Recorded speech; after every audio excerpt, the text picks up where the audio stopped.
This podcast is brought to you in part by Coke, Buffalo Wild Wings, Southern Immediate Care, Guaranteed Labels, Central State Bank, Sunrise Docks, Banker's Bounty, and Dr. Thomas Dudney. Now, back to Bubba on the Lake. Hey, it's Bubba, hey, Bubba, Bubba on the lake. This is Bubba, hey, Bubba, Bubba on the lake. Yeah, he's got it going on, gotta come and check this. Talking people, talking places from Bubba's perspective. This is Bubba, hey, Bubba on the lake. Hey, Bubba, yeah, Bubba on the lake. Let's go. Well, hello again, everybody, and welcome to Bubba on the Lake. I'm your semi-retired, mostly washed-up host, formerly the Rick and Bubba Show, and now glad to welcome you to Bubba on the Lake. We also have another podcast we'd like for you to check out called the Tailgate Show, but we'll talk more about that a little bit later. We're broadcasting from the Mellow Yellow Studio, and our website is bubbaonthelake.com. If you go there, you can get all the information you need about the show and everything going on. We have links to the other podcasts. That's kind of ground zero. You head to that. And don't forget, we have the comment line at 308 Big Lake. Anything that's on your mind, 308 Big Lake, you can call and leave us a message. You might make it to air, may not, but we always enjoy getting those. And we want to thank all of you for following and liking the show, also following us on social media. All that is so important. I hate to have to keep harping on that. But in the algorithm of the new world that we live in with the internet, we need you to pile up those numbers. And I would just ask this, if you're enjoying these podcasts on whatever level, yeah, I know. Some may not be liking them very much. But if you enjoy the podcast, please reach out to somebody, just one person, ask them to try it out.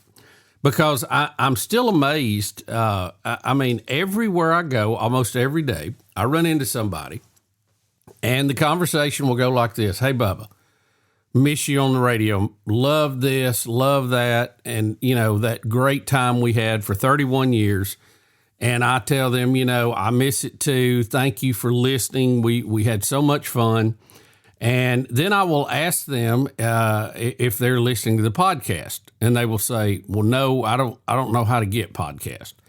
Or, you know, I think the dividing line's about my age, by the way. Everybody younger kind of knows how to do it. Everybody older really doesn't. And it's not that hard. We need to put a video out. I got to get Hunter and we got to do a video on that. But we appreciate you. We're glad we're able to stay in touch this way.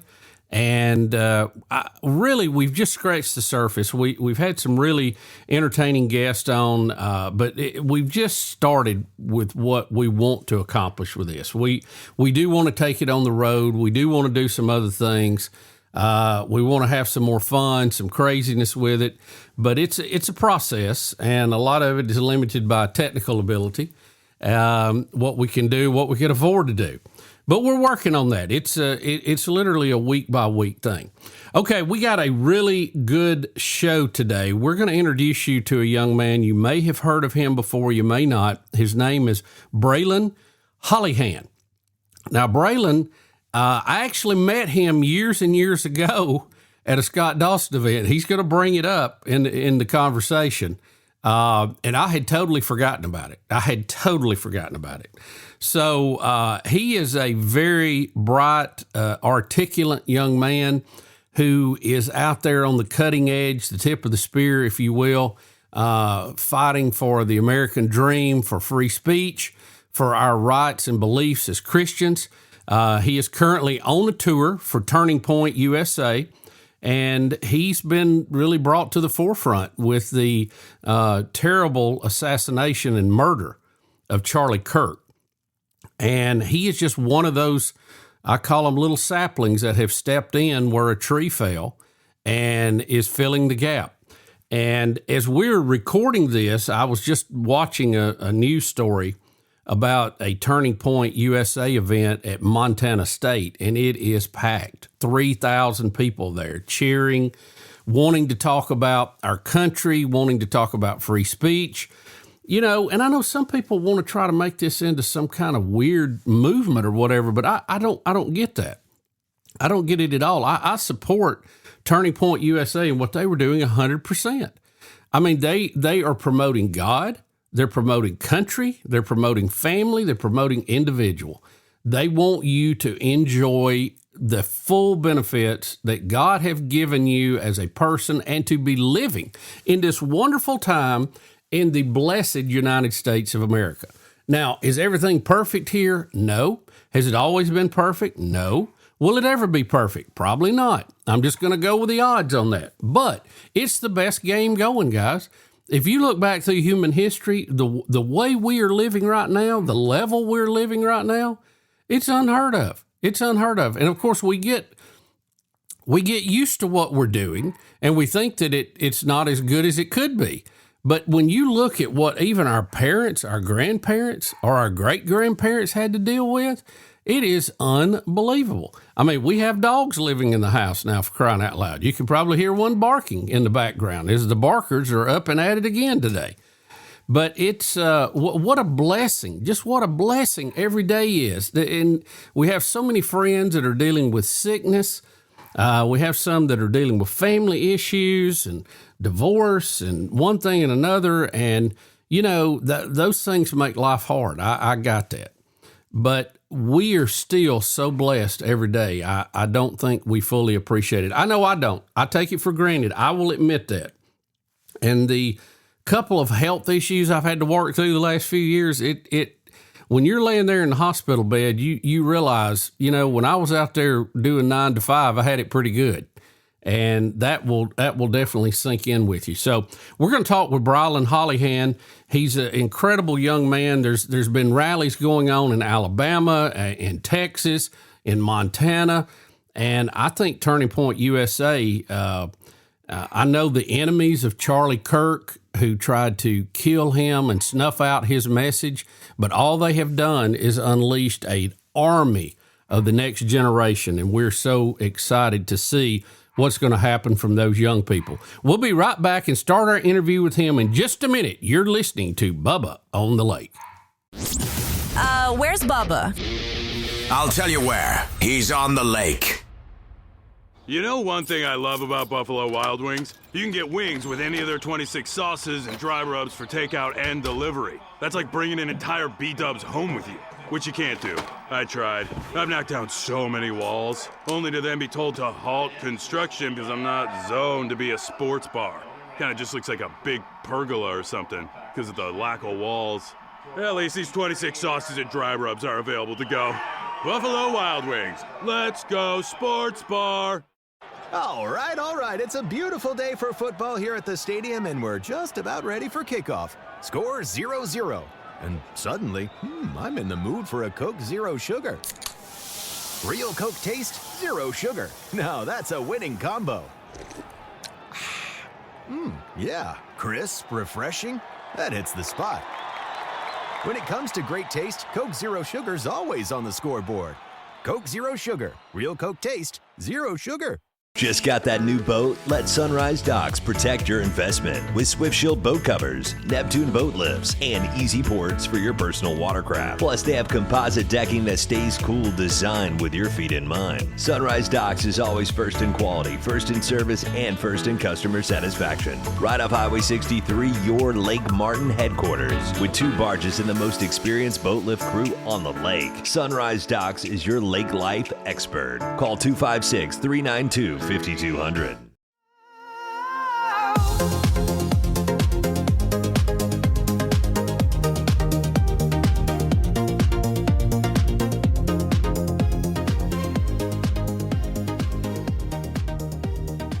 Welcome back, everybody, to Bubba on the Lake. We have a very special guest, young man we've been trying to talk to for several weeks now, Brilyn Hollyhand.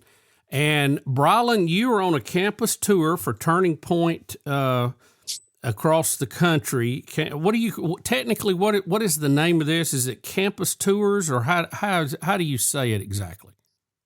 Well, good morning, Bubba. Thanks so much for having me. It's an honor to be on Bubba on the Lake. This is like the fastest growing podcast in the state. So I am honored to be here. And we're calling it the One Conversation at a Time tour. We're going to 10 college campuses across the country, 10 different Turning Point chapters. And you've seen the news of how fast these Turning Point chapters are growing and how interested people are of young people getting off the sidelines. It's been amazing. We are 3 stops in. My 4th stop is tonight at Stanford University. Next week I'll be at Auburn in Alabama. So we're trying to spend some time here in the state before we head back out. And it's been amazing to see these students get off the sidelines. Brilyn, we were all just horrified at what transpired a few weeks ago with the assassination, and I don't know what else you could call it but that, of Charlie Kirk. And, you know, it's he was killed for what he believed, what he was saying. He was a big proponent of the First Amendment, like to get out and have those discussions. He was cut from a cloth that not a lot of people come from, and very bold in his faith, and paid a terrible price for that. We're still, when I think about it, I'm just sickened. I really am. I cannot believe that we have got to that point in this country. You know, yesterday was a 3-week anniversary, and it really still doesn't feel real. There have been several times in the last 3 weeks that I've caught myself where like something will happen. And typically like when I have an opportunity come my way, before I take it or before I make a decision on it, I normally texted Charlie because he was a few years ahead of me. He had kind of had some experience and he was the mentor that I would go to. And so even just the past few weeks when like stuff would come up and we would have opportunities kind of drop in our lap, Charlie would be the guy that I would turn around and text. And as I'm typing the text, and I was like, oh my goodness, there's no Charlie to respond anymore. Like, that's insane. And just like what a crazy world that we live in, that like this is the part that gets me, Bubba. How do you explain to his 2 young babies that your dad went to a college campus, the one place you're supposed to have free expression of ideas, and he never came home? Like, that's an insane concept that he was simply just championing civil discourse. Like, that's what he lived and died doing, trying to talk to people, trying to have conversations. And one of the very last things that we ever talked about, we were talking about him starting this tour and like the importance of, you know, getting back out there even after the election. Like, a lot of people try to take their foot off the gas after the election, said we don't need to go to campuses right now, wait till the midterms. But like Charlie understood, conversation doesn't stop in the off election season. Like, you got to keep, you know, engaging our generation. You can't just court their vote right before election time. And the comment that he made was, Brilyn, the day that civil discourse dies, America goes to a civil war. And Bubba, we can't let that happen. Like, we're getting to that point where people that simply talk are getting shot. And it's really easy to shoot somebody. It is really easy to get up and scream in my face on a campus. What's hard is having a conversation. And that's why we called this tour the One Conversation at a Time tour, because one campus at a time, one conversation at a time, we're going to these places. Yes, it's hard. Yes, it's incredibly scary. It's a bizarre concept to have metal detectors outside of my speeches. Like, I've never had that before. It's a bizarre concept to have to walk into rooms with men in suits and guns. Like, that's insane, Bubba, that I can't just go to a campus and talk to people. But it's the world we live in. Yeah, it's so unbelievable. I mean, I can't even really believe we're having this conversation about it. I still can't. You know, I've got some people I've talked to, and I'll tell you too, one of the things I was shocked at the response of some people who does not share our faith or our belief system, that they were celebrating this and making fun of this. You know, we had all this in the headlines.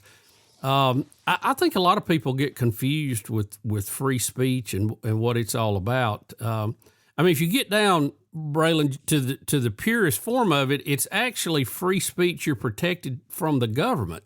And obviously no soldiers were running out there telling everybody that what they could and couldn't say. But Charlie had free speech. Other people had free speech to say the things that he was saying they disagreed with. But again, when you carry it to violence is when we lose, our country loses, our democracy loses. And, you know, again, I think I would like to think that there are decent people that would go, I disagree with Charlie Kirk, or I disagree with the way that he did what he did, but he has the right to say it, and he certainly should not have been assassinated over it. And I guess I just thought that should have been a universal response to that. But I was shocked that it was not. The first thought that I had when I got the message from the hospital that he had passed was, this is horrible. This is a tragedy. But like, if anything comes out of this, our country has to unify. And I'm thinking maybe this is going to be that September 12th moment that you and I have talked about before, where like right after 9/11, the whole country kind of came together and it was like, the tragedy that happened that rocked our country was disgusting. Now let's put out our American flags and unite together. It's not red versus blue anymore. It's good versus evil. And Bubba, we saw revival amongst our side, but we haven't really seen that unity yet. And that's what disgusts me. And you'll understand this, being from the great state of Alabama. Our friends over at AL.com are not the most friendly or like-minded people, as you've had some experience with as well. And they put a very fun story out just a few days after the assassination, claiming that I was attacking these professors at some of the universities here in our state who were simply using their freedom of speech to disagree with Charlie. And I was calling these universities to make sure that those professors got fired that disagreed with Charlie. That's not what happened at all. I called up my friends on boards of universities across this great state and sent posts to them when they had professors that were applauding the assassination of my friends. When we had, professors that are paid with tax dollars that were playing the video of Charlie's assassination in their class and out loud laughing, that's the part that hurts about this, Bubba. And like, genuinely, it's very painful, one, to like see your friend assassinated on live TV. It's also very painful when the whole world watches it as well. But the most painful part is when you get on social media and your own friends are posting it to their Instagram story with the applauding emoji. Like, they are giddy and excited and like laughing at the fact that an American hero was assassinated for his political beliefs. I would be disgusted if the same thing happened on the left. This is not what we can go to in the country.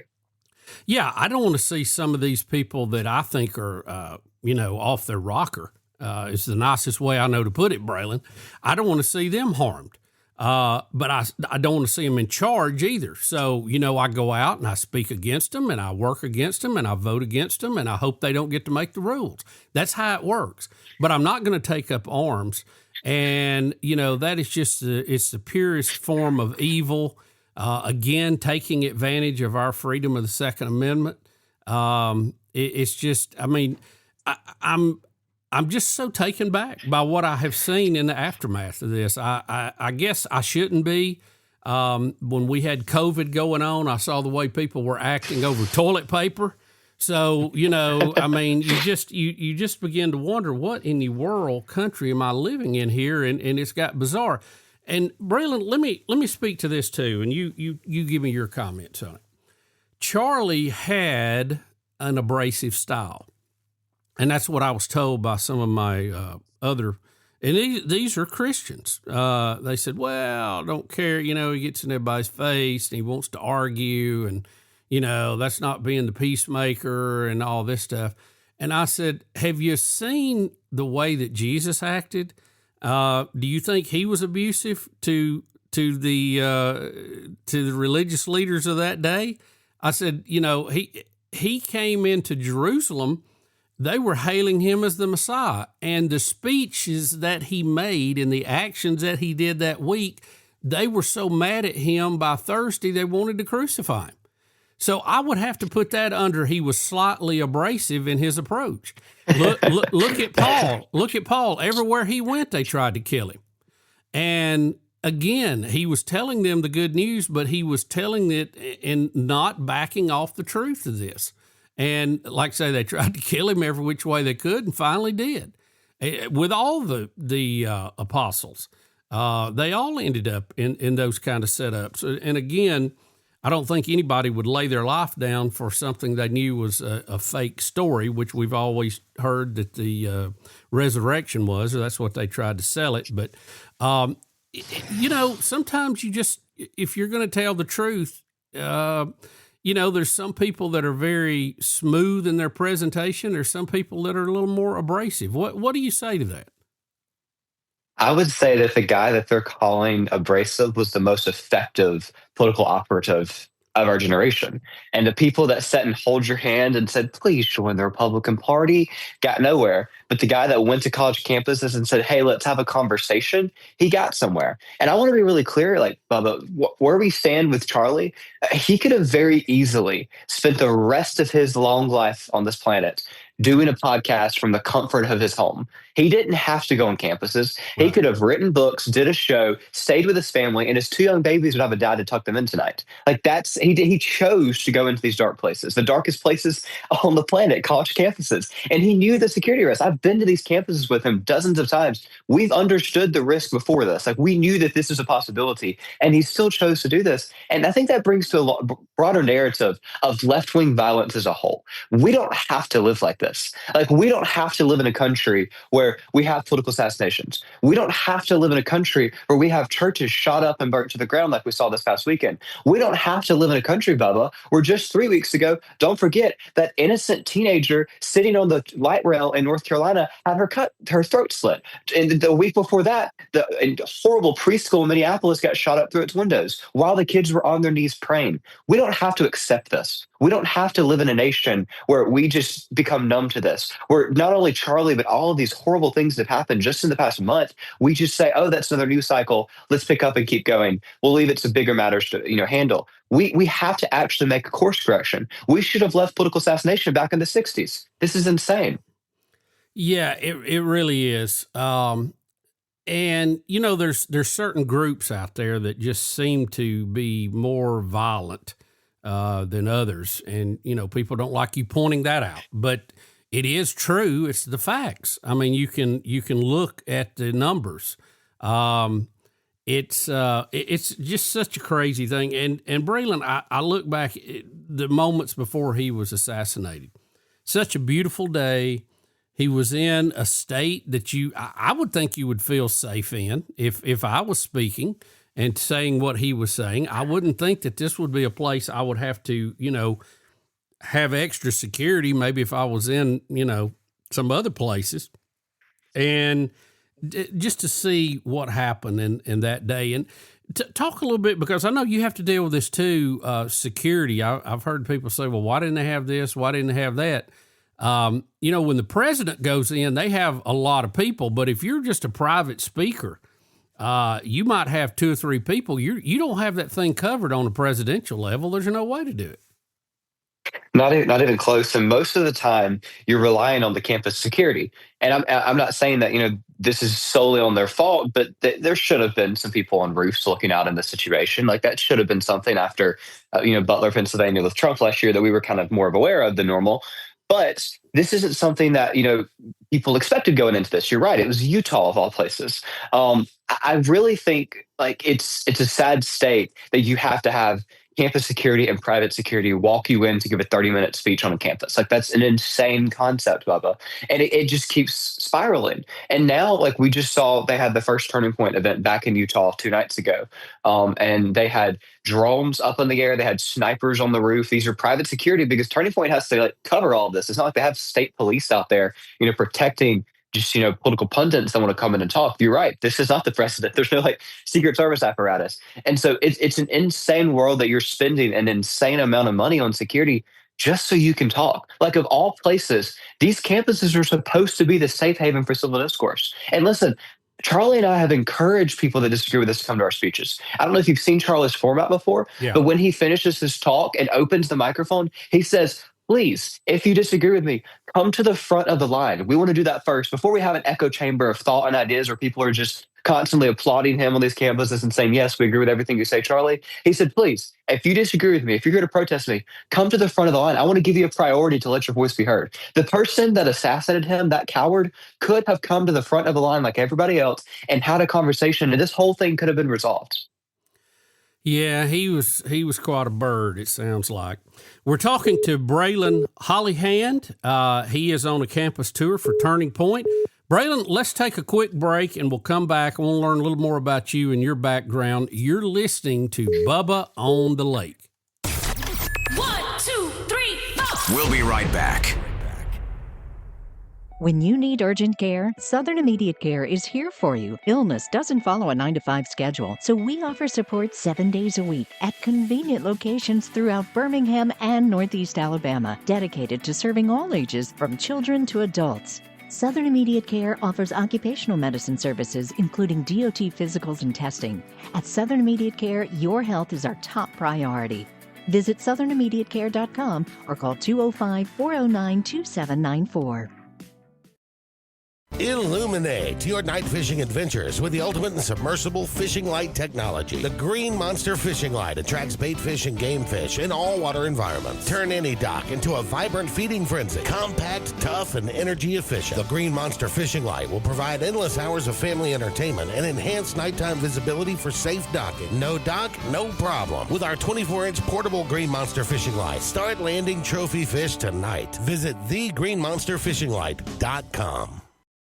Attention business owners, print buyers, and production managers. Guaranteed Labels is here to help you focus less on your printing, labels, decals, and focus more on growing your business. Guaranteed Labels wants to be your reliable printer. Quality, on-time shipments, and stock programs set us apart. If you're needing to focus less on your printing and more on your business, trust Guaranteed Labels, 205-640-4552 or GuaranteedLabels.com. Guaranteed Labels, still sticking since 1988.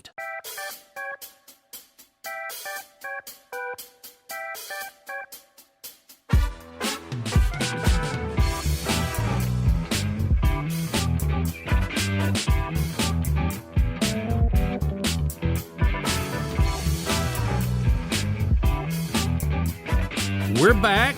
We're talking to Brilyn Hollyhand. He is on a campus tour for Turning Point. Brilyn, how old are you now? 19 years old. I'm a freshman at Auburn. Well, you carry yourself very well spoken.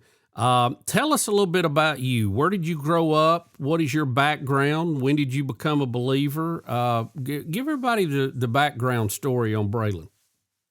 I would love to. So I got interested in politics a little bit earlier than most people. I was in the fourth grade. I was 11 years old. I'm born and raised in beautiful Tuscaloosa. I grew up listening to your show on the way to school every day. Well, and bless that's your kind heart. of the upbringing. That's kind of the upbringing I had, like being raised in a Christian conservative household, but it wasn't pushed on me, and it definitely wasn't like a political activist family. My mom was a school teacher. My dad's in construction. They voted, but they didn't have yard signs. They didn't go to rallies. It wasn't really like an intense political family. Right. But I remember the specific moment that I started paying attention to politics. I was doing some spelling homework in the fourth grade one night in my living room, and my parents happened to be watching that first debate between Trump and Clinton. And it was a moment that you remember because it's now gone viral, where Clinton made a comment, "I'd be concerned with someone with the temperament of Donald Trump having the nuclear codes." And Trump turned really quickly on his feet and said, "Because you'd be in jail." And the whole audience started howling and immediately went viral on social media. And I paused for my homework and I was like, who is this guy? He talks not like a politician, because keep in mind, the only politicians I'd ever seen were Bush and Obama. They came out with a talking point memo script that a consultant handed them as they walked on the stage, and they didn't shy away from it. And I was like, this guy is unique. I don't know anything about political parties. I hadn't got to that point in my fourth grade history class, but I was like, this is unique. And I started watching. The next summer, after watching, I got frustrated and didn't see anybody like me on TV. I know this is going to surprise you, but not a lot of fourth graders were allowed on Fox News to give their opinion. And I was like, this is kind of annoying me. We have our opinions. We're not being given a platform. We're not being given a voice. And finally, after waiting for somebody else to do it, I said, you know what? I'll be the one to step up. So this will also shock you. You have limited options when you're 11 years old in politics. Yeah. You can't run for office in the state of Alabama at 11 years old. You also can't start a Twitter account until you're 13. So I couldn't even mean tweets, but I did decide I was going to start a news service. And so once a week, every Wednesday morning, I would send out kind of a weekly, op-ed to my friends and family. It started with 7 people. Aunts, uncles, grandparents, kind of the people that were forced to read it or be a little awkward at the Thanksgiving dinner table. And they shared it with their Sunday school classes and their coworkers and their neighbors. And we stand here today, 8 years later, with an audience of well over 1 million. And that just shows you the testament of grassroots activism. So I did the podcast. I did the weekly articles. It was super fun. But I got to a second point in my life where I got frustrated. And I kind of felt like I was just a talking head.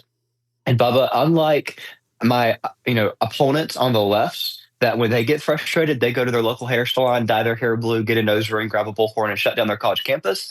I decided to do something a little less destructive to my life with that frustration, and I decided to go back to writing. So I wrote this long form op-ed.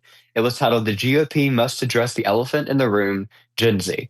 And the next morning, I got invited on Fox News for the first time. And I'm sitting on Fox and Friends, missing my English class that morning. And I said some words on that show that changed the trajectory of my life. I actually said, the GOP is an endangered species at risk of extinction if we don't wake up and reach out to the next generation today. I check back into class. I'm sitting in math class and my phone rings. And Bubba, what happens when your phone rings in math class? You get a demerit. So immediately, the whole class is upset. I interrupted class. My teacher's handed me a demerit. I don't understand what's going on. Why is this number from Florida calling me? I don't know anybody from Florida. All of my friends are sitting in class around me. We keep on going with class. Phone rings a second time. Teacher hands me that second demerit. And about this time, I get a text saying the president and his team are trying to call you. Please answer your phone. And I'm like, oh my goodness. I just went on Fox, called out the president for not reaching out to Gen Z, and now he's calling me out of my math class. So I go and take the commander-in-chief and his team's phone call from my high school bathroom a few doors down, which is not the most ideal place to talk to the leader of the free world in this team, because there's some toilet flushes, there's the concrete ceiling overuse, so not the best service. But I had limited options. I was already 2 demerits in the hole. So what was I going to do? So I decided to use the hall pass to head outside. I pick up the phone and the president's team is saying, so you don't know this, but when you were on Fox and Friends this morning is when President Trump loves to enjoy his morning Diet Coke and watch his favorite show. And he saw this little young whippersnapper on TV call him out and he wants to talk. And so we had a really interesting conversation of him just saying, why did you call me out? Like, what is the thought process here? Because you talk a big game, but do you have ideas? And I told the president's team, I actually think we need to reach out to Gen Z. And I pitched them some ideas. I actually was able to work for the RNC for 2.5 years and pitch those ideas throughout the cycle. We launched the president's TikTok. We helped him get on podcasts like Joe Rogan and Theo Vaughn to reach out to Gen Z. I brought him to Bryant Denny Stadium. We threw out hot dogs in the student section together. We got to work together to win the youth vote. So that was that part of my life. Now I'm a freshman at Auburn University, and I'm getting to go to other campuses and speak to people, and it's been so much fun. So, Brilyn, you've had an experience with the president. I've spent a little bit of time with him. I have found him to be super nice, and he does what he says he's going to do. He takes on a little different persona, I think, when he gets behind a microphone. But just dealing with him one-on-one, I found him to be very accommodating and very enjoyable. Yeah, you're spot on. He's like a very personable, down-to-earth person to be a New York real estate mogul. You would never expect it. And he's genuinely hilarious. The jokes that he cracks in the driest moments are so funny. And I vividly remember the first time that y'all had him call into your show. I think it was before the Luther Strange rally. Yes. I remember skipping class that morning, and I stayed home to listen to y'all's show. So y'all were the reason that I missed that lesson that day. But I vividly remember him calling in, and that was the first time that I'd heard him in a format other than national TV. And I was like, whoa, he's a very down to earth person. He's just cracking up with Rick and Bubba. That's so fun. And y'all obviously went to the White House and had him on and continued that relationship together. And that's the guy he is. Genuinely, we would talk about golf or college football a lot more than we would talk about political things when we saw each other in person. In the most recent time I saw him, he came obviously to give the commencement speech here at the University of Alabama. And I had a few minutes to catch up with him before he walked out on stage.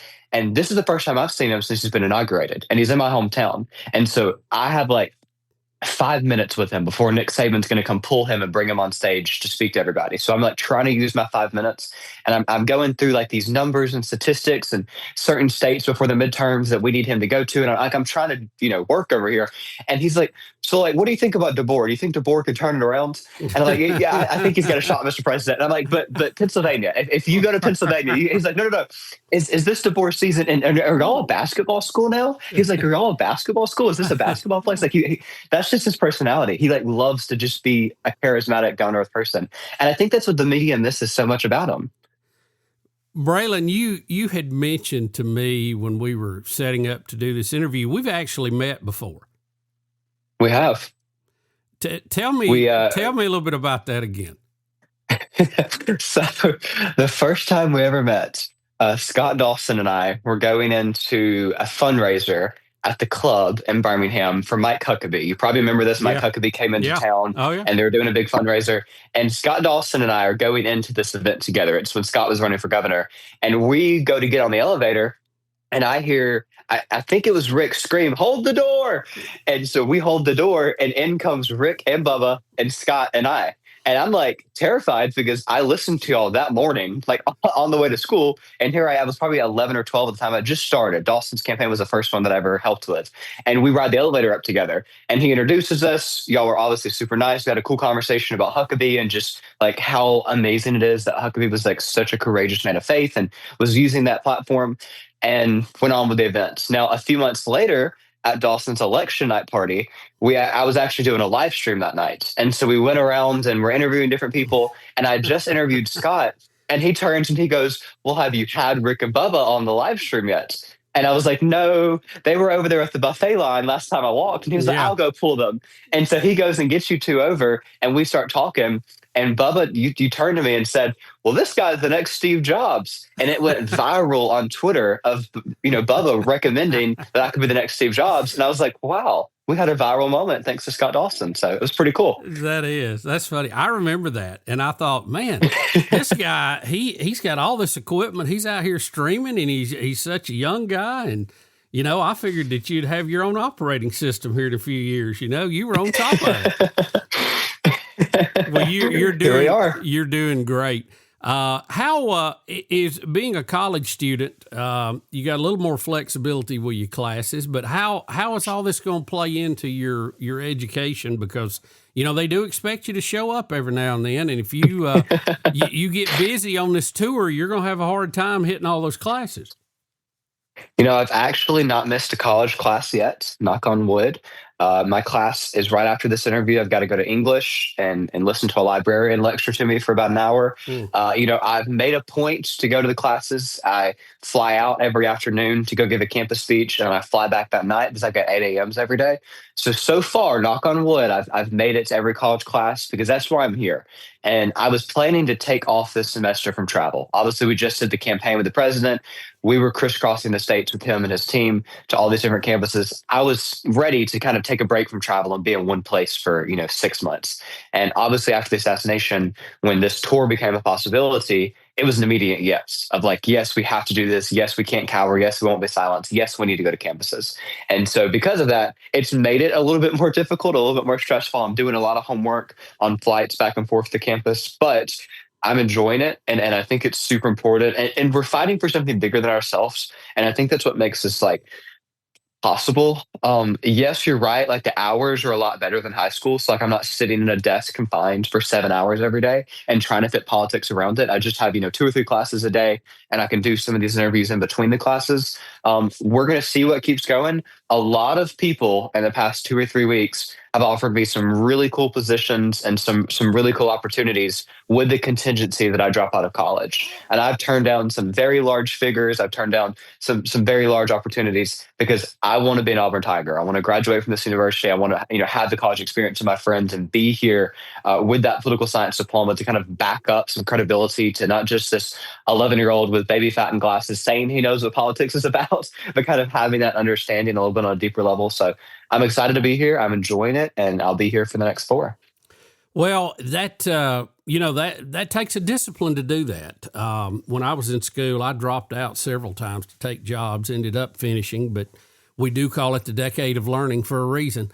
Well, Brilyn, what does the future look like when you get out of Auburn? What are you going to be doing? Or do you have political aspirations, or are you strictly looking at spreading the gospel?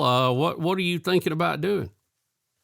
Awesome question, Bubba. I have zero political aspirations in the slightest. I love politics. I eat, sleep, and breathe politics. I talk politics to every person in my life, but I have no interest in ever stepping foot in political office because it's so incredibly dirty. And I feel like you get limited in your influence and you get limited in your platform. I actually feel like I have more power and more of a platform, more of an influence with my voice outside of political office than I would by being limited to the confines of it. And literally 2 weekends ago, Barry Moore, obviously our congressman running for the U.S. Senate, came down here to the Auburn game, invited me up. We sat and watched the game together. And he asked me the same question. He was like, so when do I need to start supporting your political PAC?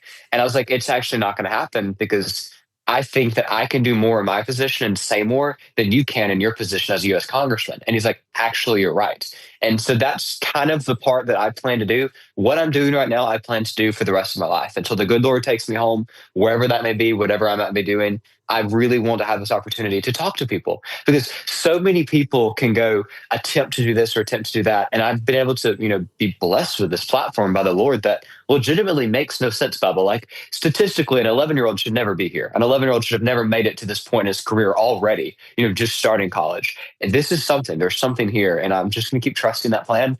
I'm not closing the door forever. I'm not saying that like if the Lord gives me a calling or an opportunity opens, I'm going to immediately say no. But my plan is to do this. And I enjoy this and I enjoy talking. I enjoy doing podcasts. I enjoy having this platform to speak on campuses. And genuinely, you can probably agree, Charlie had more influence and is being, remembered more as a martyr than any other really political figure other than the president that could have been assassinated. Like we're still in 3 weeks later of mourning over this generational figure that shaped our country, and he never touched political office. Yeah, I think you're right in a lot of ways because you are limited once you're elected. You have limitations on what you can do and how you can spend your money, and you can be an activist if you would, and have a lot more ability to do what you're wanting to do. We're talking to Brilyn Hollyhand. He's on a campus tour for Turning Point. And Brilyn, thank you for taking time. I know you're very busy. And we appreciate you being on the podcast. We want you to come back and talk to us some more as you get out and make these stops and you get more feedback from everybody about what's actually going on the ground. And you're always welcome to come by. We're not far from Auburn. Come up, ride the pontoon sometime, sit on the porch. Ooh. And we could do Bubba on the lake from the lake. Yes, that would be fun. Yes. We could actually do that episode. Yes, I absolutely. Or if you just want to relax, come up. You need to get out of the limelight. The lake is a good place to relax sometimes. Well, I love that, and I appreciate it. We'll always make time for you in this show. I've turned on a lot of podcasts this week, and when your incredible family reached out, I was like, this is a fun opportunity. This is just a conversation with a friend. And I'm so excited to have done this, and we'll keep doing it. And I'll tell you, you talked about the tour. The first time I ever spoke at a Turning Point chapter 2 years ago, one singular person showed up. It was me and one student, and it was super intimate. And we just packed a ballroom of 500 last night at Ole Miss. And so we're seeing young people get off the sidelines, and it's pretty cool to just see this tour grow in just the last 2 years. So we'll have more updates for you in the future. Hopefully we're packing arenas and stadiums one day. Well, listen, you will be. I have no doubt. And we're going to get out and see you speak, too. So we're excited about just watching what's going on with you. Thank you for interacting with Hunter to get on the podcast. And my daughter she's very active in politics, and she is actually She's the best. I just texted her. Yeah, she's awesome. She's going back to D.C., and so she's going to be up in that area again. So she's always got something going on. I tell you, she's she can be very driven. I guess that's a good way to put it, right? I always tell everybody she's our spirited child, but I guess I could just say she's very driven, right? Is that a good way? That's a good way. I like it. We got an awesome family. And please tell Miss Betty I said hey, too. I will. Brilyn Hollyhand with Turning Point. He's on a speaking tour for them. Brilyn, thank you for taking time to visit with us at Bubba on the Lake. Thank you, sir. We'll be right back. At Central State Bank, we believe community banking is more than just transactions. It's about relationships. For over 100 years, we've been helping neighbors grow, businesses thrive, and dreams become reality. Because when you bank local, you invest in your community. Central State Bank, large enough to serve you, small enough to know you. Visit us today or learn more at centralstatebank.com. Member FDIC. Another staff meeting, another push for cross-selling. Another awkward silence. Then Banker Bounty happened. The first referral platform made just for banks. One app that empowers every employee, not just your top producers, to bring in business. No more spreadsheets, no more silos, just clarity, culture, and actual growth in real time. Banker Bounty fixes more than your referral program. It fixes your momentum. Go to bankerbounty.com. Watch the video. Book your free demo. Banker Bounty. Create, manage, and track referrals in real time. Looking for your dream home at Lake Martin? Trust Adam Yeager at Lake Martin Realty. Adam's honest, hardworking, and puts you, the client, first. Every time. With his local expertise and dedication, he'll guide you to the perfect property, hassle-free. Whether buying or selling, let Adam go to work for you. Call Adam Yeager at Lake Martin Realty today, 205-914-0830. Lake Martin Realty is a licensed real estate brokerage. Terms and conditions apply.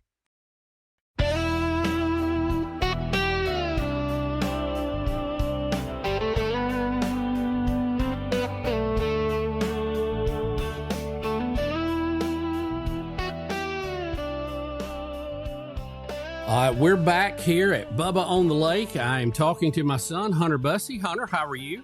I'm good. How are you, Dad? Well, I'm good. And we wanted to kind of update everybody on what you're doing now. You've changed jobs recently.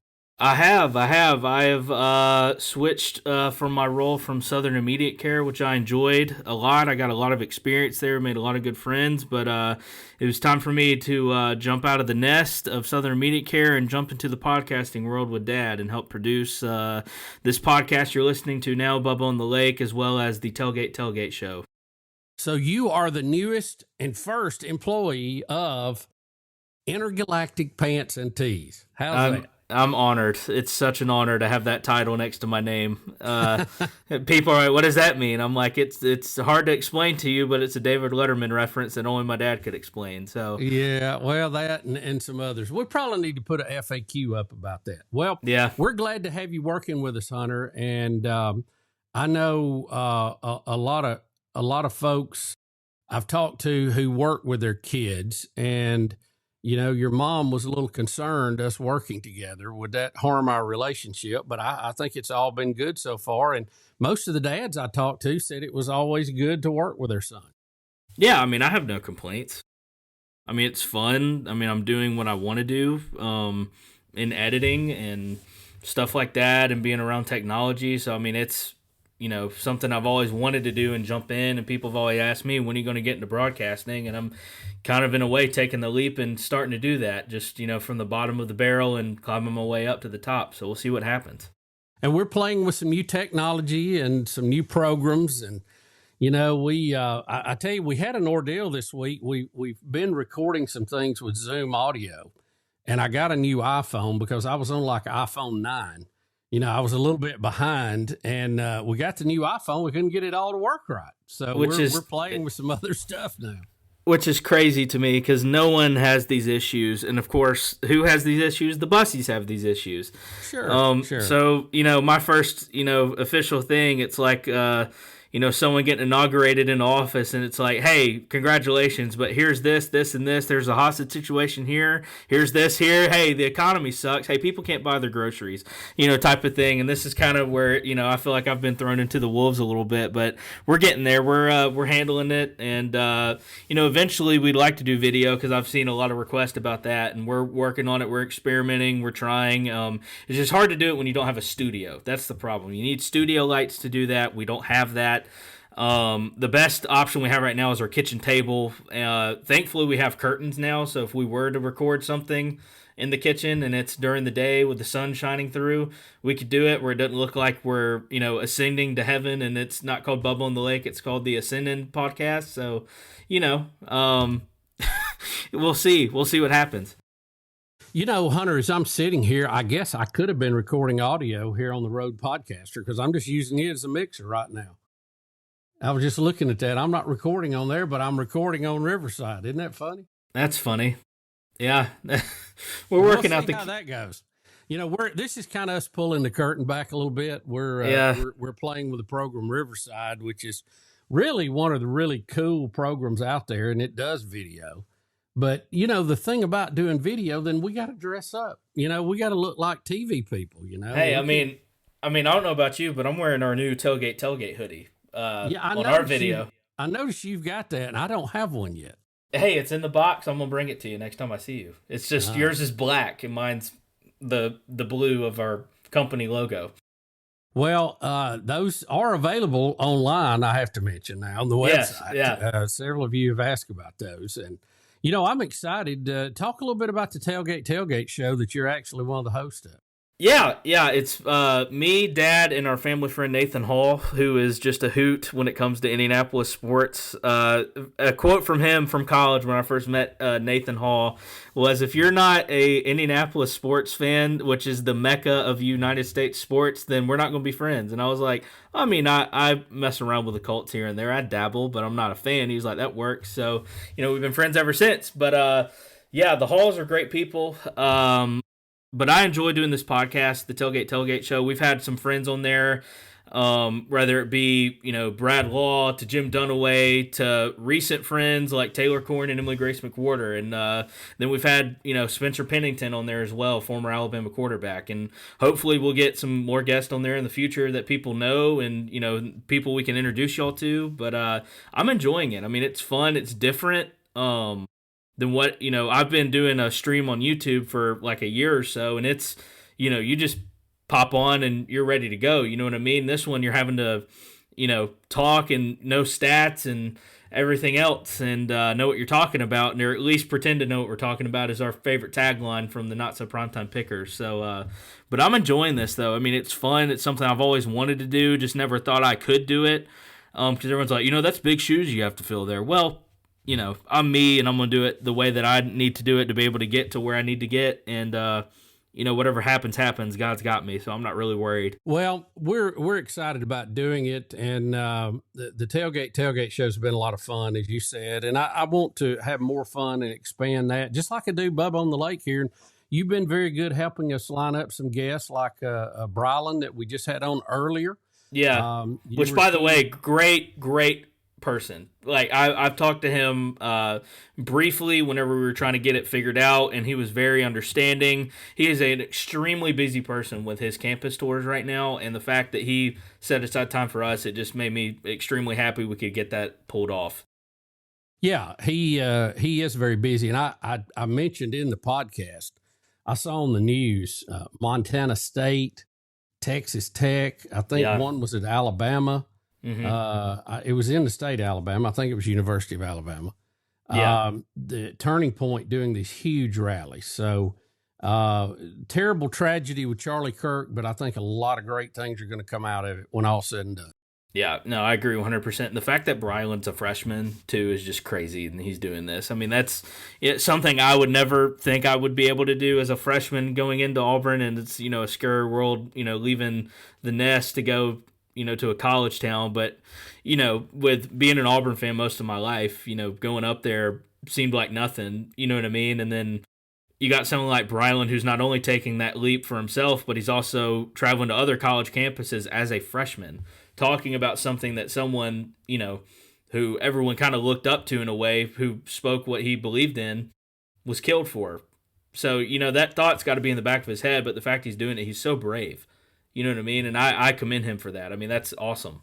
Yeah, well, I think all campus speakers have just had to, you know, heavily invest in security because they don't have presidential level security. No. I mean, they got a couple of people standing around them to make sure somebody doesn't charge them, but they can't sweep all these buildings. They depend on, you know, the police at these places, and sometimes they're undermanned too. You know, they don't have a complete SWAT team to send out there. So, it can be a tough deal.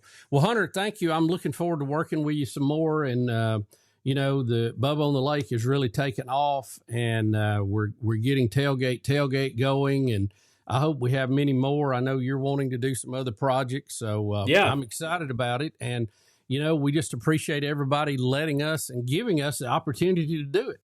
Yeah, and I'm excited about the future too. And most of everyone listening's heard me and Caitlin, you know, and Mom through, you know, the old Rick and Bubba show and everything, and us growing up. And, you know, I remember people being like, "Oh, I remember the day you were born." I'm like, "Oh, were you in the hospital?" And they're like, "No, I heard it." I'm like, "Oh, awesome, thanks.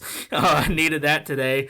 But yeah, it's cool for people to, hear that, and then to me being able to work with you now, kind of, I wouldn't call it professionally. Let's call it semi-professionally, because I don't really know if we could call this professional yet. We can make it professional, but we're having fun right now, and I'm enjoying it, and I'm glad we get to do it. Well, I don't want to get it too professional because I can't live up to that. I mean, we'll take a swack at it and see what happens. So, well, Hunter, thank you, and I appreciate you helping produce and helping to edit, and that's going to give us some more leeway and things we can do as we continue to grow this little project. And it's all possible because of you folks that are listening or watching right now. Thank you so much, and we just ask that you help us spread the word. It's so important in this genre we're in now that you get those subscription numbers up, and you get the followers up, and you get the social media things up, and all that works together. So, Hunter, thank you very much for taking time out, and I know you'll be probably editing this later here at Bubba on the Lake. Thank you, sir. You're listening to Bubba on the Lake. Hit me bad. A production of Intergalactic Pants and Tees. I am so happy to announce that our family dentist, Dr. Thomas Dudney, has joined my podcast as a sponsor.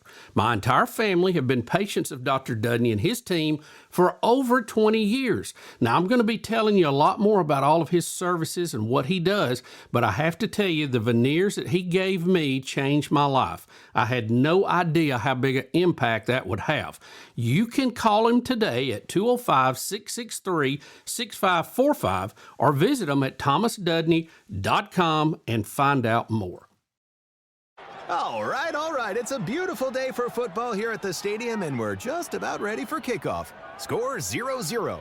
And suddenly, I'm in the mood for a Coke Zero Sugar. Real Coke taste, zero sugar. Now that's a winning combo. Yeah, crisp, refreshing. That hits the spot. When it comes to great taste, Coke Zero Sugar's always on the scoreboard. Coke Zero Sugar. Real Coke taste, zero sugar. Well, folks, thank you for tuning in to Bubba on the Lake. That's about going to do it for this episode. I hope you enjoyed that. Great interview with Brilyn Hollyhand. Also good to catch up with Hunter and getting to see him a lot more every day, and we're really enjoying that. And we appreciate all of your emails, your thoughts, your prayers, everything that you do for the podcast, because without you, it would not exist. And as I said earlier, if you don't mind, reach out if you're enjoying this and share it with somebody. And we need to keep building those numbers up. Keep those things moving forward. All the information you need about this podcast you can find on BubbaOnTheLake.com. Of course, email me, Bubba at BubbaOnTheLake.com. And we always have the message line, 308-BIG-LAKE. So again, thank you. We want to thank Brilyn Hollyhand for being on, Hunter for being on. Remember the Tailgate Show, wherever you get podcasts. We'd love for you to join in on that too. It's more of a fun look at college football. And we've got a lot of big plans coming up. So we're excited about the future, and we hope that you'll be there with us too. So until we sail into port again, remember, God loves you. We do too. Thank you for being a part of Bubba on the Lake. This podcast is brought to you in part by Coke, Buffalo Wild Wings, Southern Immediate Care, Guaranteed Labels, Central State Bank, Sunrise Docks, Banker's Bounty, and Dr. Thomas Dudney. Hey, it's Bubba.